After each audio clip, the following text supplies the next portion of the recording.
Welcome back sa Panahon TV. Ngayong umaga po makakasama natin si Pag-asa weather forecaster Alvin Pura para bigyan tayo ng update sa lagay ng panahon. Good morning, Mr. Pura.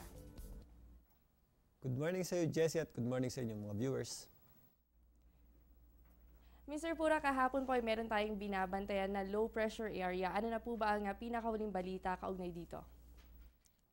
Yes, itong ating low pressure area ay halos hindi kumilos. Ito po ay nag-almost stationary pero ito naman ay kumilos ng bahagya lamang. Ito ay nasa layong 750 kilometers east ng Surigao del Norte. Kanina po yung alas 4 ng umaga.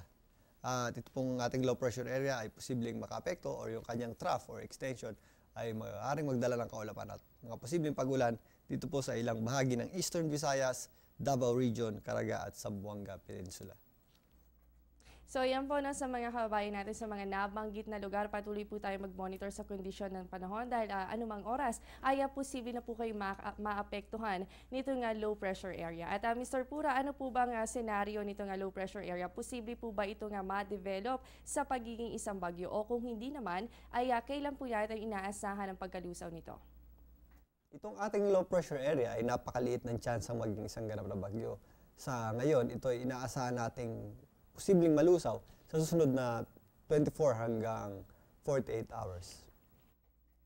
Magandang balita nga po yan mula sa Pag-asa dahil itong binabantayan natin na sama ng panahon ay hindi naman daw po madedevelop sa pagiging isang bagyo at mas mataas ang posibilidad na malusaw yan within 24 to 48 hours. At Mr. Pura, bilang panghuling katanungan na lamang po, ano po ba nga asahan nating lagay ng panahon ngayong araw ng Miyerkules base po sa inyong 5 a.m. weather forecast?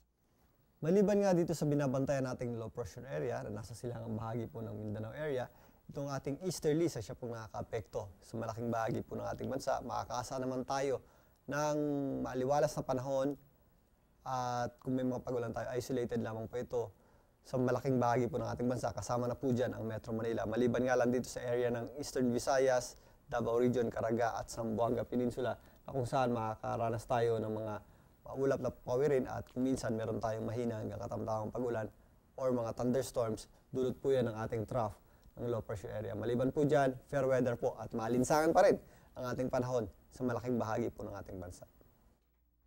So ulitin naman po natin, bagamat may low pressure area sa loob po ng ating boundary, patuloy pa rin ang pag-iral nitong easterlies at magdadala pa rin po yan ng mainit at malinsangan na panahon sa malaking bahagi po ng Luzon, Visayas at Mindanao. At ayan muna So maraming salamat po Mr. Pura at dito na po nagtatapos ang ating programa. Yan po mga nakalap nating impormasyon ngayong umaga. Stay updated sa lagay ng panahon. Bisitahin lamang ang aming official social media accounts and website. Ito po ang Panahon TV kung saan walang pinipiling panahon ang pagbibigay impormasyon. Naghahatid po yan ng balita simula Lunes hanggang Linggo, 5 to 5:30 ng umaga at sa oras-oras na update dito lamang sa Telebisyon ng Bayan.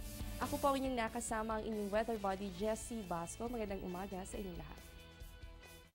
Ang programang ito ay hatid sa inyo ng Air 21.